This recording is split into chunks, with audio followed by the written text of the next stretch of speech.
Assalamualaikum warahmatullahi wabarakatuh. Salam sejahtera untuk kita semua. Semoga senantiasa kita diberi kesehatan dan kenikmatan. Nah, pada hari ini kita masuk pada materi selanjutnya, yaitu pada materi akar-akar nasionalisme di Indonesia. Nah, apa itu akar-akar nasionalisme di Indonesia? Nah, nasionalisme terdiri dari beberapa definisi. Yang pertama, yang secara etimologi berasal dari kata nation, dalam bahasa Inggris berarti bahasa. Yang kedua, secara definisi, nasionalisme adalah sebuah paham atau ajaran untuk mencintai bangsa dan negara sendiri. Nah, seseorang harus nasionalis, menyatakan bahwa kesetiaan tertinggi hanya ditujukan kepada bangsa dan negaranya. Nah, selanjutnya yang ketiga, yaitu nasionalisme adalah suatu bentuk patriotisme, kecintaan terhadap bangsa dan negara yang awalnya dibentuk sebagai perlawanan terhadap praktik kolonialisme dan imperialisme. Nah, bagaimana akar-akar nasionalisme itu muncul? Akar-akar nasionalisme terbentuk dari sebuah kata nation, yaitu bangsa. Konsep nasionalisme, kecintaan terhadap bangsa dan negara. Nah, pengertian negara dan bangsa secara umum mengacu kepada sekelompok individu yang memiliki cita-cita bersama yang mengikat untuk menjadi satu kesatuan, ya, menjadi satu kesatuan. Sekelompok individu yang memiliki sejarah hidup yang sama sehingga tercipta rasa senasib dan sepenanggungan. Itu dikelompokkan menjadi identitas sebagai negara. Nah, selanjutnya, sekelompok individu yang memiliki adat budaya kebiasaan yang sama sebagai akibat dari adanya pengalaman hidup yang sama. Itu juga dikelompokkan dalam identitas sebagai bangsa. Yang keempat, kelompok individu yang menempati suatu wilayah tertentu merupakan kesatuan wilayah. Yang kelima, sekelompok individu yang terorganisir dalam suatu pemerintahan yang berdaulat sehingga setiap individu terikat dalam sebuah masyarakat yang berlandaskan hukum. Nah, itu dikelompokkan sebagai identitas sebagai negara. Nah, nama Indonesia baru muncul dalam sebuah jurnal penelitian, ya.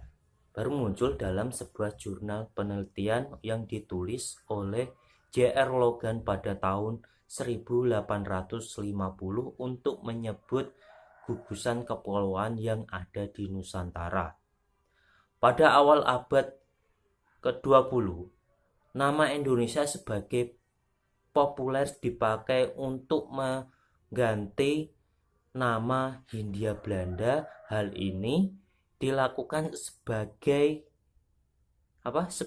sebuah bentuk perlawanan terhadap kekuasaan kolonialisme Belanda. Nah, sehingga muncullah bagaimana para pemuda Indonesia ini menghimpun suatu kekuatan, ya, menghimpun suatu kekuatan untuk bersatu. Nah, sehingga terbentuklah acara atau kongres nasional yang disebut Kongres Sumpah Pemuda. Nah, ini dalam Kongres Pemuda kedua pada tanggal 28 Oktober 1928, penggunaan nama Indonesia semakin tegas digunakan sebagai identitas bersama dan identitas perlawanan Indonesia terhadap kolonialisme dan imperialisme Belanda.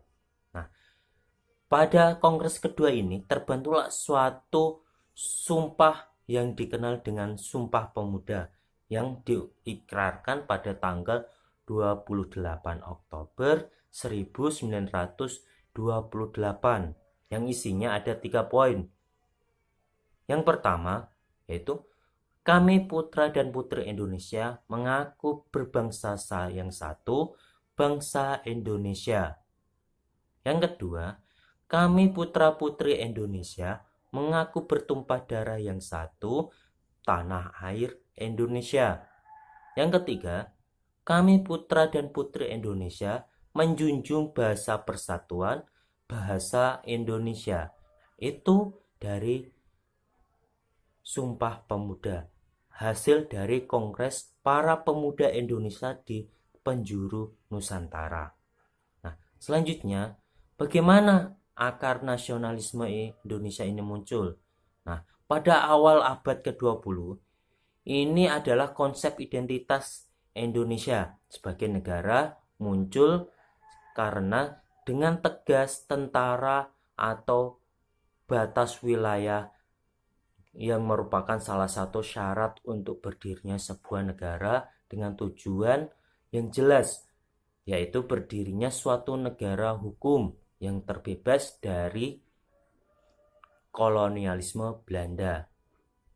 Nah, konsep nasionalisme ini sebagai bangsa dan negara resmi terbentuk setelah proklamasi kemerdekaan, yaitu pada tanggal 17 Agustus 1945. Nah, itu penjelasan singkat dari saya. Semoga bermanfaat, tetap jaga kesehatan, tetap belajar dengan semangat. Selanjutnya, silakan kerjakan tugas mandiri di buku tulis. Cukup sekian. Assalamualaikum warahmatullahi wabarakatuh.